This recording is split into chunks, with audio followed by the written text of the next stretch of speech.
of the weekend's football, and it's a pleasure to welcome Liam Brady and John Giles. And I think we'll start today, guys, with the Liverpool-Arsenal game on Saturday night. Liam, Liverpool's record against Arsenal is pretty strong. Their home record at the moment is very, very strong. What did you make of... The first thing I'd like to ask you, Liam, is about the team selection. I thought Unai Emery leaving Lacazette and Torreira on the bench was not the smartest thing to do. What did you make of it? Yeah, I would have misgivings about the team selection. I mean, I don't like Xhaka. I don't think he's a player you can rely on, and I would have thought Torreira, if he was going to put an extra midfield player in from what he did against Burnley the week before, I would have preferred Torreira in there. Yeah. However, I thought he should have left the team as it was. And Lacazette up front, I think he's able to hold on to the ball. He's able to get the team out by shielding the ball and bringing other players into play. And we missed that. I think Arsenal missed that.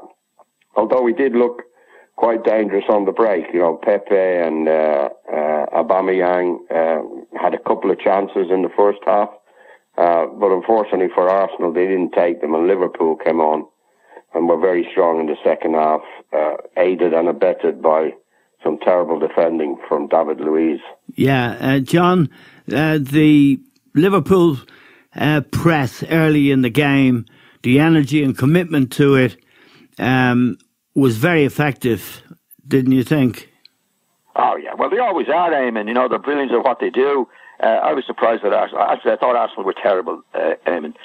Even when you know what Liverpool will do, pressing the way they do, they were playing out from the goalkeeper to some players on the back line. Yeah.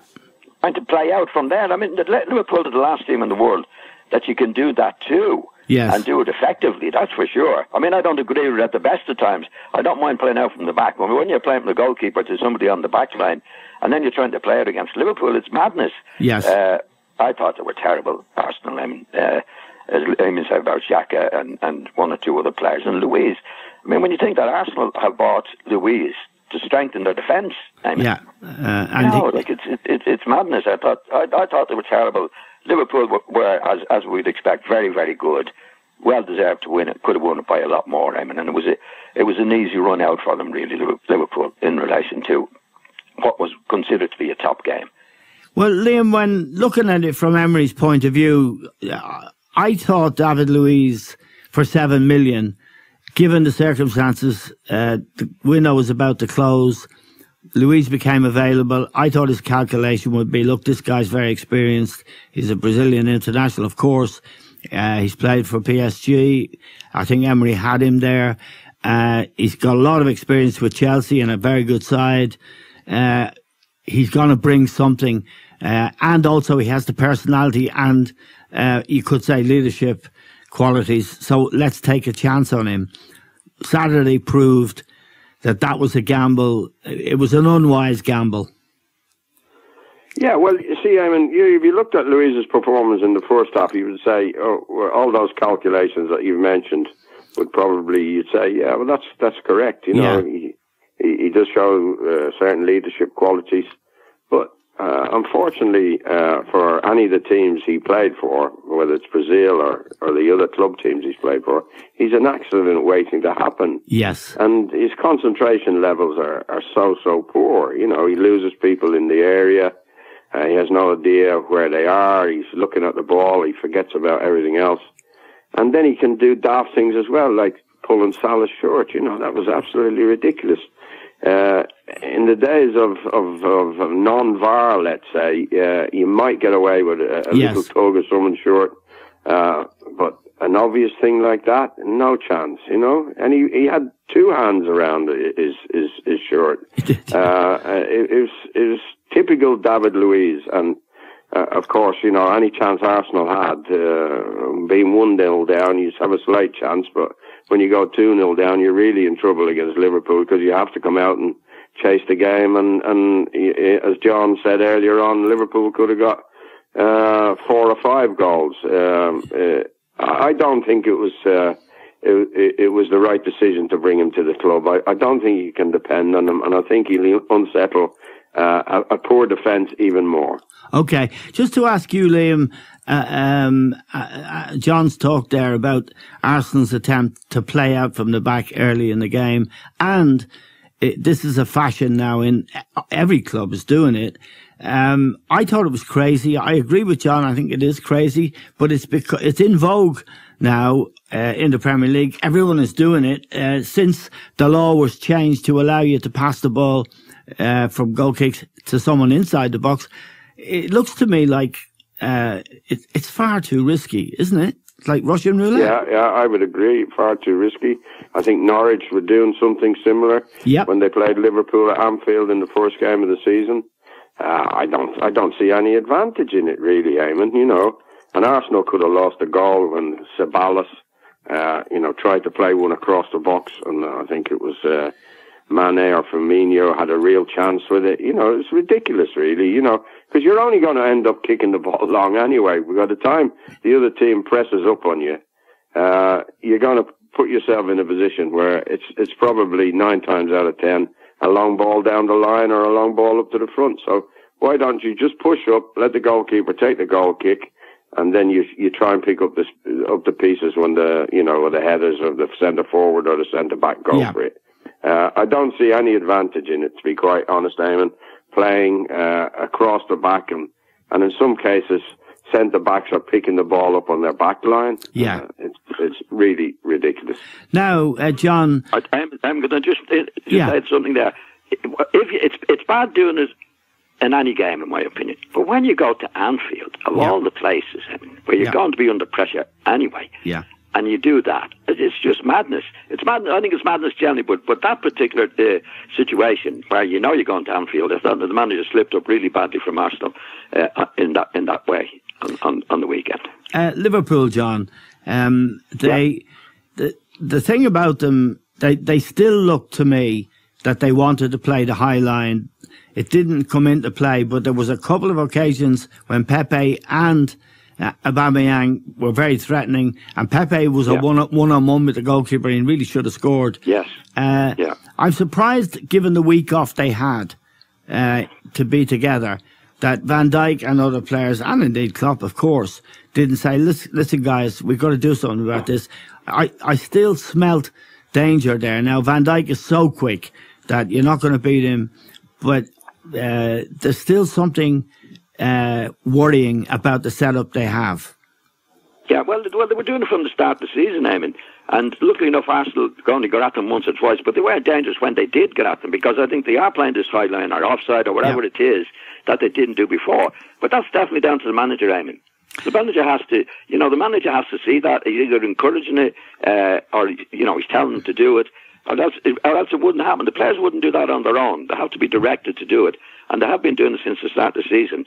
But that's definitely down to the manager.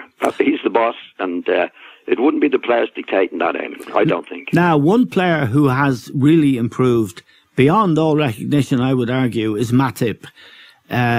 He's a good defender. They got him for nothing. He's not afraid to have the ball at his feet. He can pick a pass out. And, of course, he scored the first goal, and it was a very important goal to get, given the amount of possession they'd had. He's a very, very good player they got for nothing, and he's improving all the time. Well, he has improved, Eamon. You're asking me that question, eh? Yeah. Yeah, he definitely has improved, Eamon. And I think that the team have improved as well. So he's come into it, he's got Van Dijk beside him, which obviously has to be a help. But he seems to have grown in confidence. And good luck to him. Actually, the player I was very impressed with on the weekend was Henderson. Yes, he's improved an awful lot. Henderson play as well, Eamon, as he did at the weekend. He was hitting passes, they were positive passes, he was looking forward. I've never seen him play as well as that before. He was really, really good. Yeah, and I think there's been a change and a positive change in his game since the last 2 months of last season. Liam, the Matip situation just shows if you have your act together and you have, you can still get a bargain. And this guy is a very, very good player. Yeah, Yeah, absolutely. Yeah, obviously Klopp, or the people helping Klopp with the players he recruits, knew their stuff. He's a big lad. He can play, as you say, and he's very dangerous. Both him and Van Dijk are so dangerous from set pieces, from corner kicks, that they're going to score goals as well. So Liverpool have really done well with their recruitment. They haven't had the money that Manchester City have had down through the last few years to really compete financially with City. Yeah. City have thrown money left, right and centre, and a lot of the time at centre-backs that haven't succeeded. Yeah. But Liverpool have done it really, really well. The recruitment has been brilliant, and they've built up a squad, I think, it's only second to none to Man City. Yeah, they have cover in defence, they have cover in midfield. Yeah, and you saw with Origi the contribution he made towards the end of last season. Yep. That they have alternatives up front as well.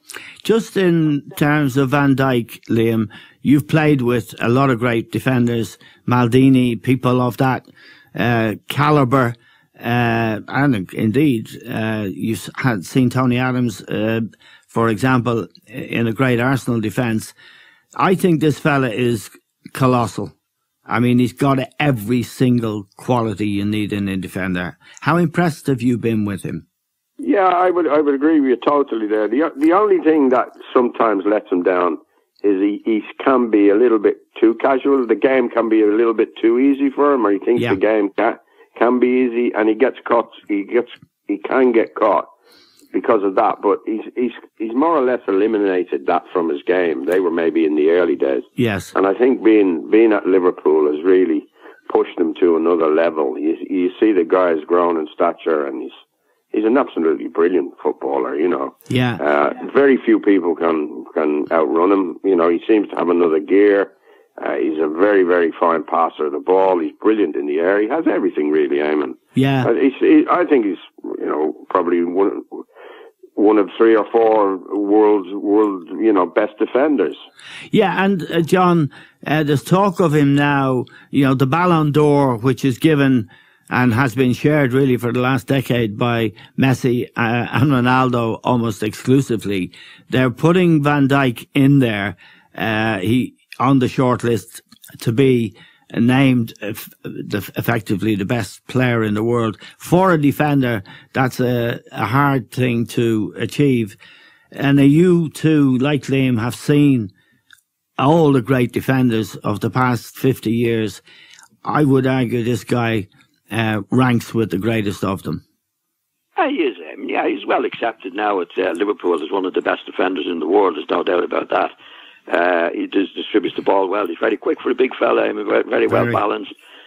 He's got all the qualities that you'd want in a top centre half.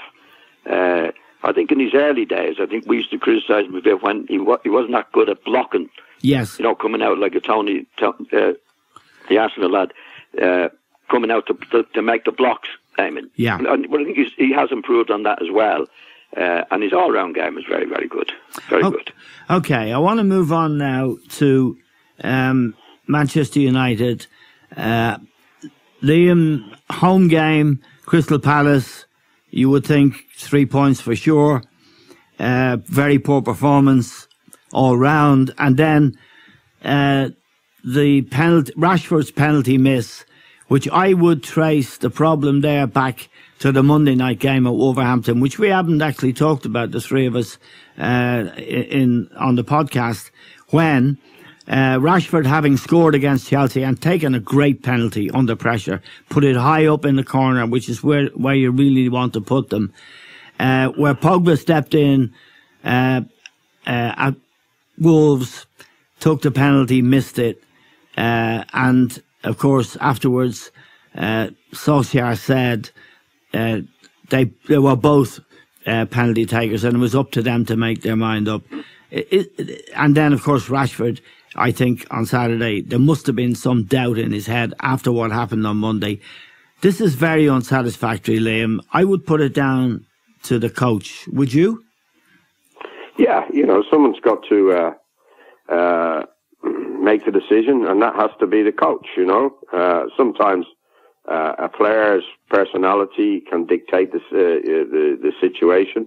But if he's proven penalty taker, well, then the coach probably goes and backs him. But certainly, one of the players has to be nominated as the number one penalty taker. And okay, he might be substituted, so then you maybe have to go to somebody else. He might not be playing, might be injured. You have to go to somebody else.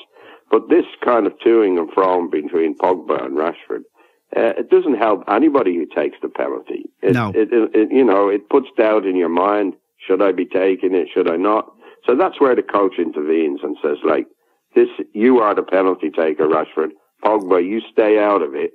You really don't want Pogba in taking penalties for Manchester United at the moment, Eamon, because he's missed 4 or 5 over the past. I think his record is missed 5 and 12. Now, you don't have somebody taking penalties. You want somebody who's going to get 9 out of 10. That kind of penalty taker. It's really important job. And Manchester United have had a penalty in every single league game they've played this season. So it is a very important decision by the coach to nominate one guy as the main penalty taker. Yeah, John, the situation going into the Wolves game on Monday night was, as Liam said, Pogba had missed 4 penalties in the last 12 months. Rashford has never missed a penalty in his professional career. I think he's 4 out of 4. He'd taken a great penalty against Chelsea. But even the penalty against Chelsea, they showed it back on Sky. He was loitering there as well, Pogba. Now, I think he wants to get goals on the board I think his agent wants him to get goals on the board. I think, I know, because we've spoken about this, the book for this must stop with the coach. There's no doubt, Eamon. Yeah. In an issue like this at the top level of football or the lower level of it, we shouldn't even be talking about it. Do you know what I mean? It shouldn't be an issue. When you come into the club, you have your penalty taker, he takes the penalties. And what Solskjær was saying last week after the match was ridiculous. He said he was giving the 2 players a telling off because they didn't decide before they went out on the pitch who was going to take a penalty. Mm. Now, this is nonsense. I mean, you have a designated penalty taker. Obviously, you have a backup penalty taker. But what he was saying, it was up to them to sort it out on the pitch. Well, what happens in the game, Eamon, if neither of them want to take it, they're under pressure. Yeah. And what happened was the 2 of them wanted to take it. It doesn't happen. You have your designated penalty taker, and you have your second in case he gets injured. And that's it. From day one. He didn't come across well, John, did he? He didn't come across well when he was trying to answer that question. Solskjær. He looked as if he was someone who didn't really have authority when he was speaking. Yes. Yeah. And it doesn't really, he doesn't really come across well as someone that's going to sort out that Manchester United dressing room. This may be a bit cruel, but he looked a weak kind of personality when he was speaking about the penalty incident. The phrase John used was a rabbit in the headlights. I wouldn't go that far, Eamon. Well, you did. You told me on the phone. He was after the match, Eamon, because he didn't know what to say. He was actually blaming the players. Yeah. I mean, what he was saying after the match, well, they should have had it sorted out quicker on the pitch. You don't sort it out on the pitch. No. From a manager's point of view, Eamon, you sort that particular thing out from your first match. Yeah. In the club. It's simple. Who's the penalty taker? You take the penalties. Who's the backup penalty taker? You take that. Now, he's been 18 months, or I don't know how long he's in the job, but you get to the match last week after 18 months in the job, and who's going to take it? Rashford has the ball in his hands, and Pogba says, no, I'll take it. And Rashford says, okay, and he misses the penalty.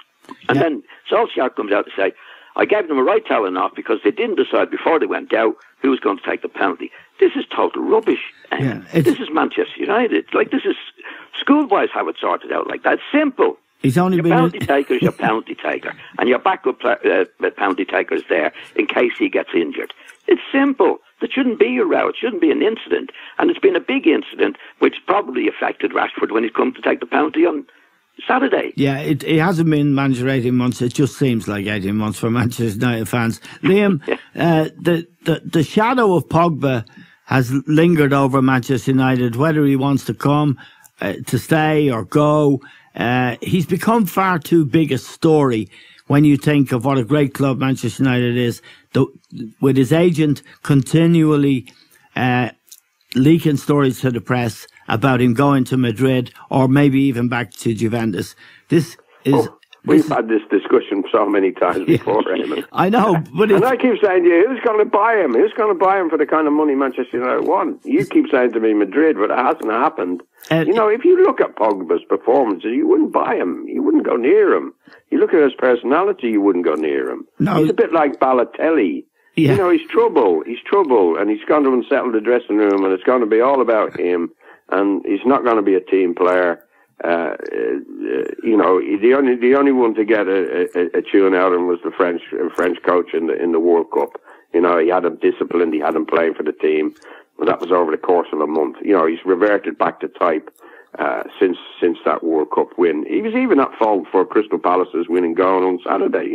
Yeah, he was. Possession. He lost the ball. He is.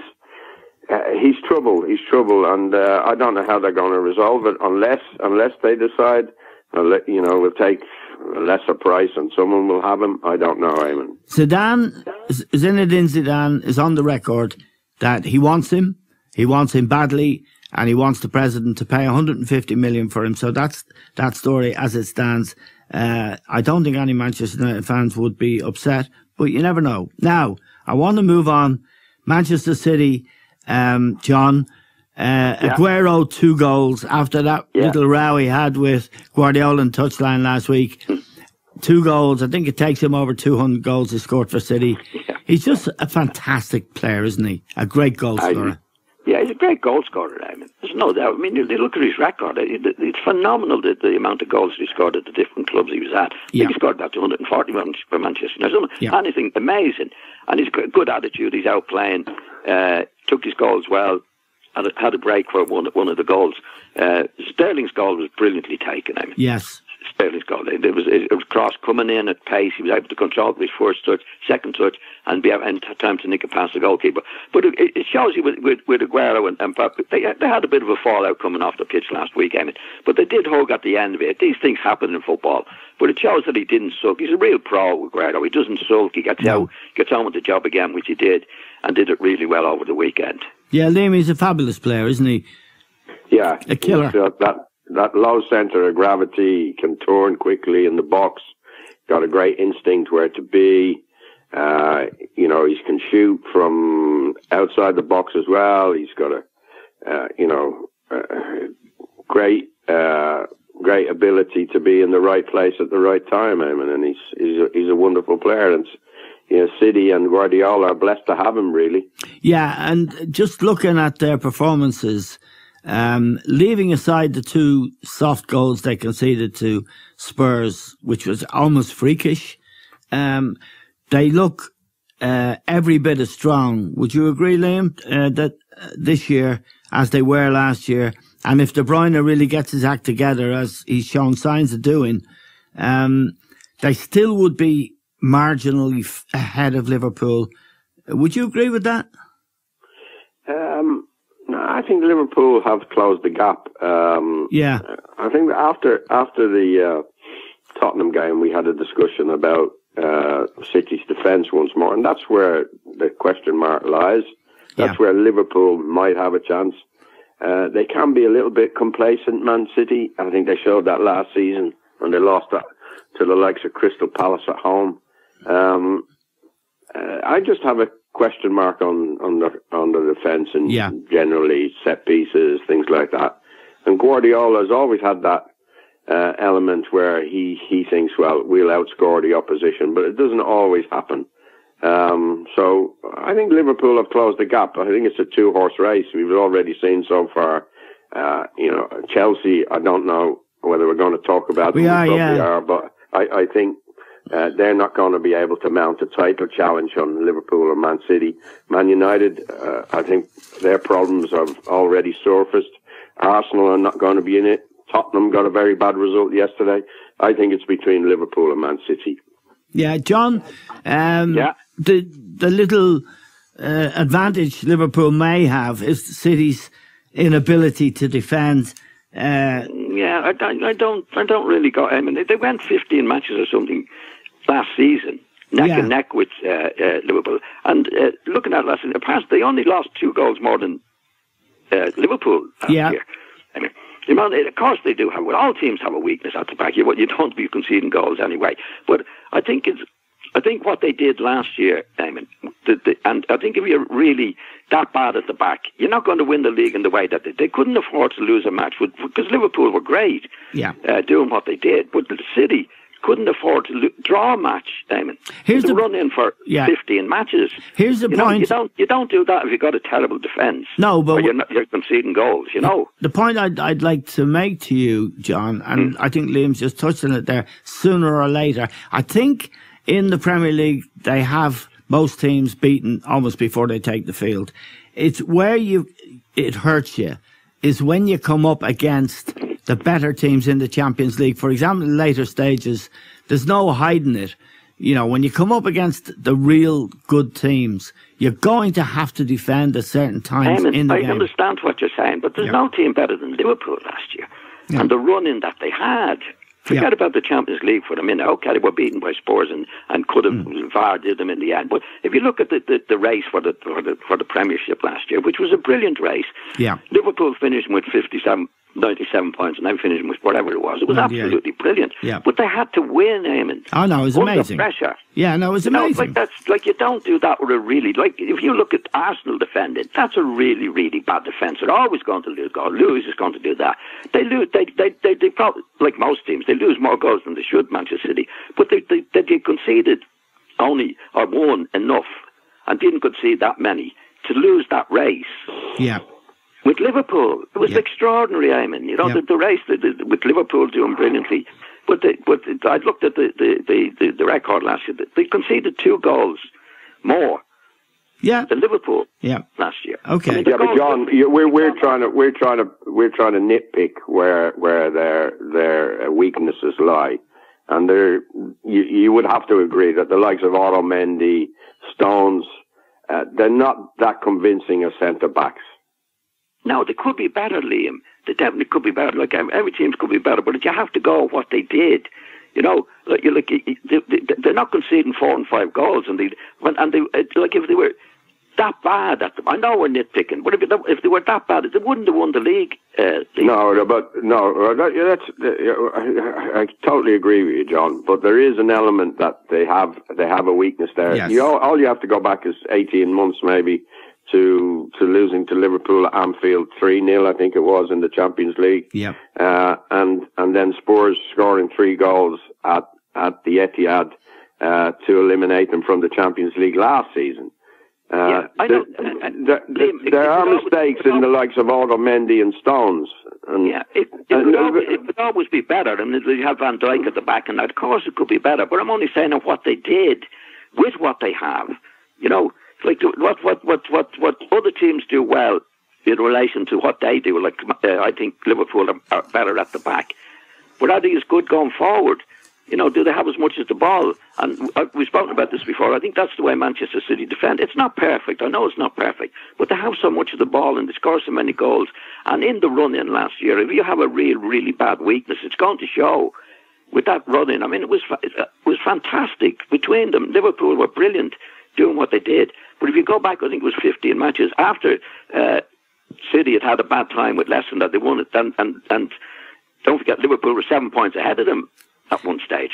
No, they were brilliant. They were brilliant. They could have gone 10 points ahead of them. But Eamon's asking, is there a chance for Liverpool this season? And that's where I think their chance lies. That the defence might give up a silly goal that'll cost them 3 points. You know. Yep, and it may. They still have to do that. It may. But it could happen. I think Liverpool are terrific. I think it'll be a great race again. And as you alluded to a while ago, there, Eamon, like their Spurs are dropping out of it already. Okay, that's Manchester United are dropping out of it already. Have you got your? Going to leave it a 2-horse race again. Have you got your baseball cap on? No, but you have your Liverpool cap on in a big way. We talked about Van Dijk for about 10 minutes there. Okay, now let's move on to, firstly, just to talk about Chelsea. Liam brought them up there and mentioned it. Yeah. I always thought I've always respected Frank Lampard as a player. I thought he was a marvellous player. And he did a really good job at Derby County last year. Almost got them up. They got to the final of the playoffs, and there was an energy about his team. And this Chelsea team are the same. I watched them against Norwich, and they won 3-2 in the end. And this kid, Tammy Abraham, Liam, and Mason Mount, they're the two young players. He played Abraham again, who scored 2 really outstanding goals against Norwich. And he's got no chance with the situation the club are in. They can't go into the transfer market for almost another 12 months. He's got to rely on what he's got, which is okay, but no better than that. But there's an energy about them. And you'd have to respect the way they attack games and the way they go looking for goals, and the fact that he's not afraid to play these 2 young kids and give them their chance ahead of the likes of Willian, for example. Yeah, well, he's had Mason Mount at Derby County, and the kid is a really good footballer, and he can score goals, as he showed against Norwich. That was an absolutely brilliant goal. Yeah. He's decided that Abraham is a better option for him up front than Giroud, and I don't blame him for that. I think the kid deserves his chance. I think he's been out on loan to 2 or 3 clubs, Bristol City, Aston Villa. He's always scored goals, and now he's given them the chance to score them in the Premiership, and there were 2 fine goals on Saturday, as you said, Eamon. I think he sat down with Abramovich and said, look, you have all these talented young players at the club. We're going to have to give them a chance, otherwise they're just going to get disgruntled and they're going to lose their way. And in those 2, I think he's proving to Abramovich that this is the right way to go. They can't operate in the transfer market. I thought it was a great bit of business getting rid of Luiz because I think he can be a bad influence in that defence, and he's gone now. He didn't fight to keep him. I thought it was a good decision. And I think if Abramovich gives him time, Lampard could become a very, very fine manager. That can lead Chelsea to trophies if that investment comes again from Abramovich or from elsewhere. Yeah, John, your impression of Lampard so far in his managerial career? And I like him, Eamon. Yeah. I like him. I think he's done a good job in one season at Chelsea. And anytime I've heard him on the television, he talks a lot of sense. I think he's down to earth guy. He's been a terrific player.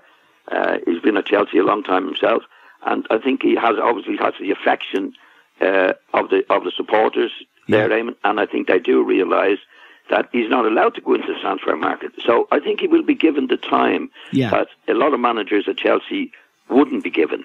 They realise the circumstances that he's working under are very, very difficult. And I think I think he is doing a good job so far. I think he'll do a very good job. They won't expect him to win anything. No. Now, that doesn't say that he won't, but it's unlikely with the other teams that can spend money. They're not allowed to spend money this year. So I think that the supporters will live with him. Like last year we had Sarri there, and despite the fact of winning 2 trophies, they didn't take to him at all.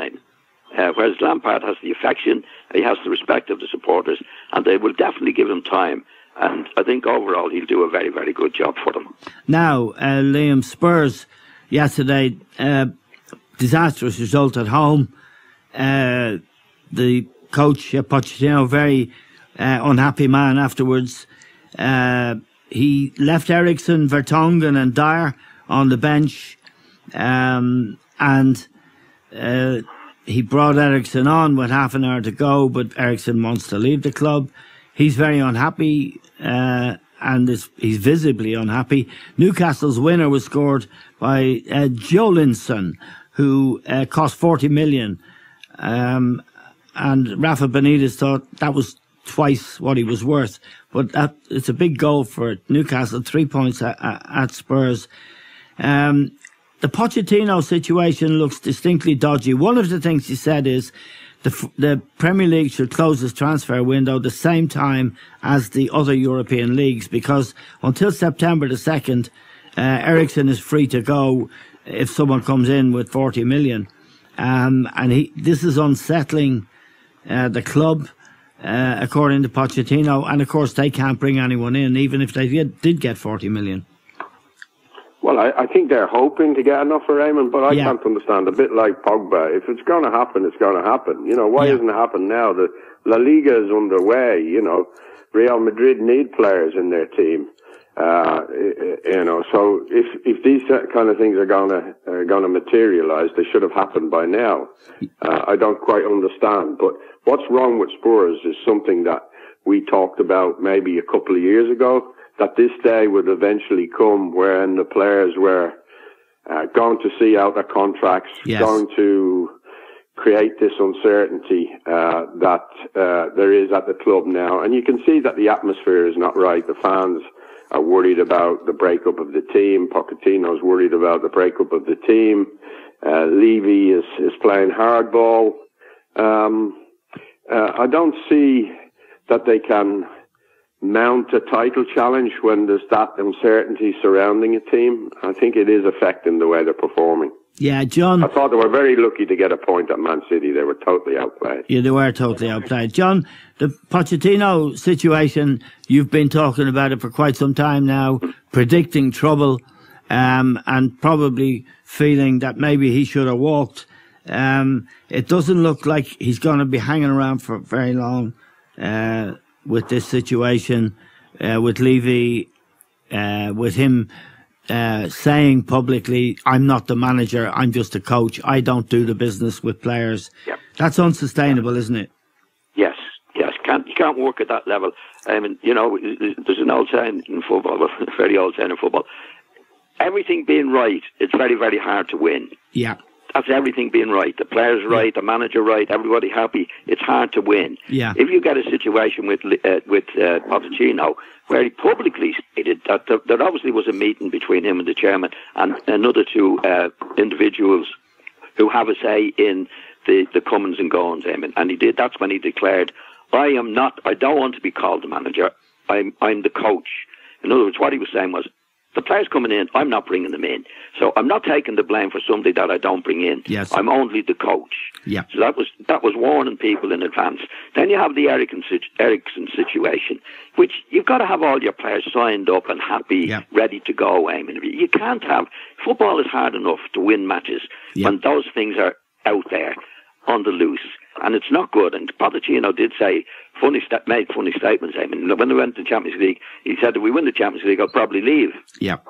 Well, Ericsson, I should point out, if anyone doesn't know, is out of contract in 12 months' time.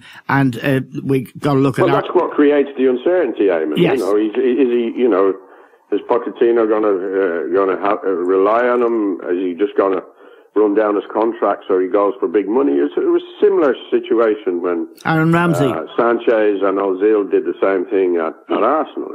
And Aaron Ramsey did, Liam. Yeah, exactly, and it's not great for the team. And as John says, you need everything to be right if you're going to sustain a challenge. I just want to put a final point to both of you. John, I'll put it to you first because I know it's what you think should have happened before now. Solskjær will be out of Old Trafford, and Pochettino is the kind of coach and the stature of a person that could actually make Manchester United work. Well, I think so, Eamon. I felt that all along, that he's a manager of experience. He's done a really good job at Spurs. Solskjær came in at the time. He was ideal for what was needed at the time. But I never felt confident that after that particular period that he could really be of the stature that Manchester United need. I still feel that. I think Pochettino would be a terrific signing for Manchester United. Liam, if they could get him. It won't be a surprise to us or to the listeners of The Stand if Pochettino is in Manchester in the not-too-distant future and Ole Gunnar Solskjær is not. Well, you have to win when you're at a club like Manchester United, and they'll continuously change the coach if they're not winning. So they've got to get someone there as the X factor, can turn things around and bring them back, the Premiership or the Champions League. I say it's a bit early to be writing off Solskjær, but I was worried when I saw him after the game against Wolves that he wasn't an assured kind of character. He looked, lacking authority and things like that. And that'll be a problem going forward, in my opinion. Pochettino has a personality. He's a strong guy. He's obviously got problems at Spurs regarding the players and their wages and things like that. It's beginning to affect their performances, and that he really, that's out of his control. What's the word I'm looking for? Yeah, it's out of his control. Levy is the one who's has to do the deals. The players are digging in, and it's creating this atmosphere that the coach is suffering from. Yeah, and we should say Danny Rose is out of contract next year. Vertonghen is out of contract and is out of contention for a start, and he's a very big player. Okay, John and Liam, I'd like to thank you both very much indeed for joining us today. Enjoy the rest of your sunny bank holiday in the United Kingdom, where you're ruled by Boris. Something that we don't have to worry about here. That's John Giles and Liam Brady, two great players and two great analysts.